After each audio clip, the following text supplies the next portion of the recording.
Hello class 8. Today I am starting with circulatory system. Though I know that I have completed it in the last class, in your class 7, but I am again repeating it because it's a long time back since we have completed the chapter. I hope you all have forgotten it. And secondly, it's a very important chapter. Thirdly, if any new students has arrived to our school, so it will be a help to them. Okay. So we are starting with the circulatory system.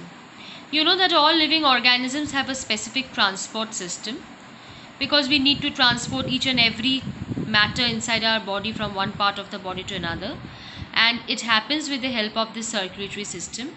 Now it consists of, in humans, three things: blood, blood vessels and heart. Okay, now we'll know a bit about blood. It is a fluid connective tissue. It is made up of two corpuscles, mainly RBC and WBC, that is red blood corpuscles and white blood corpuscles. We also call it as erythrocytes and leukocytes. The liquid part of the blood is called plasma, which is yellowish in color, and you know that it lacks RBC. It has only WBC, that is why it is yellowish in color. Also, it consists of thrombocytes or platelets. There is another corpuscle, and it has got again a very important part in it to play. Now, blood gets its color from erythrocytes, that is RBC, because RBCs are red in color. Mature RBC do not have a nucleus. You must know this is a characteristic of RBC, and they have a protein containing iron called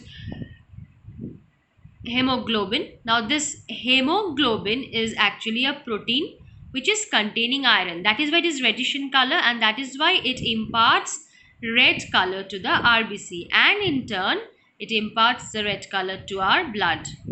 Oxygen combines with hemoglobin to form oxyhemoglobin. Now this oxyhemoglobin is very important thing because oxyhemoglobin is the unstable compound which is formed inside our body, which helps in the traveling of oxygen inside our body. Clear? WBCs are larger than RBCs but do not get hemoglobin.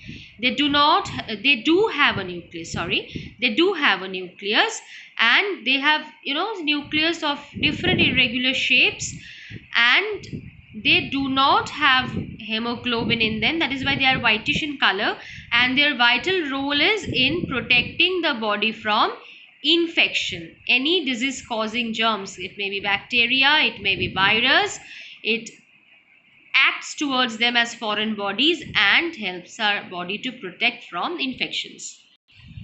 Platelets are smaller than RBCs and WBCs. They play a vital role in clotting of blood in case of bleeding from a wound. You know, clotting is what?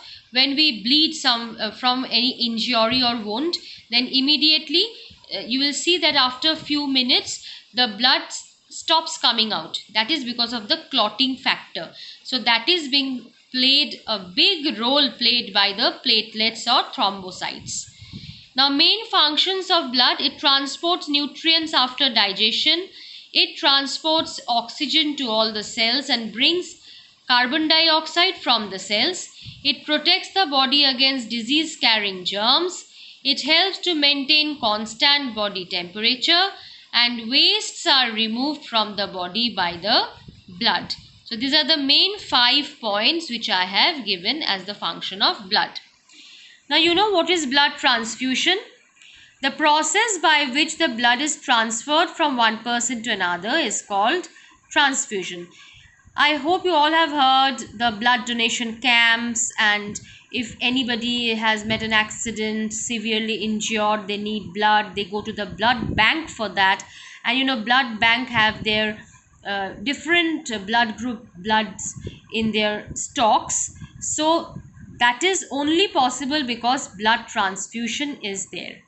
This is the process by which the blood is transferred from one person to another. Now we have got a blood group system ABO. We have four blood groups: A, B, AB, and O. They are formed on the basis of presence or absence of substances called antigens on the surface of RBC. This you have to remember. It's a very important point that these blood groups are derived on the basis of presence or absence of substances called antigens. These are also proteins on the surface of RBC. Now you have to remember that blood group A has got antigen A. Blood group B has got antigen B. Blood group AB has got antigen AB. And blood group O means 0. That means neither A nor B. Okay? You have to remember this. Another thing which you have to remember is blood group O is universal donor and blood group AB is universal recipient. That means blood group O can give blood to any blood groups and blood group AB can receive blood from any blood groups. Okay. Another antigen is there called the Rh factor, which is found on the surface of RBC. 80% of people are Rh positive. That means they have Rh factor in their blood. That means this antigen on the surface of their RBC, and 20% in the population have Rh negative blood groups. Clear? So that means they are rare, more or less rare. Before transfusion of the blood group as well as Rh factor have to be matched. Otherwise, RBCs clump together and this can lead to death of a person. That means only we are doing transfusion and we are saving the life. It's not that. Before transfusion of the blood groups as well as the Rh factors have to be matched. Otherwise, what will happen? RBCs will clump together. That means they will clot together. They will come together and they will lead to clotting of blood in the whole body of the patient, and this can lead to even death of a person or maybe some serious kind of illness. Clear? I hope this much is clear. I'll go slowly because we have completed this chapter. Please go through the chapter once again because this is very important for your class 8 syllabus. Okay, thank you.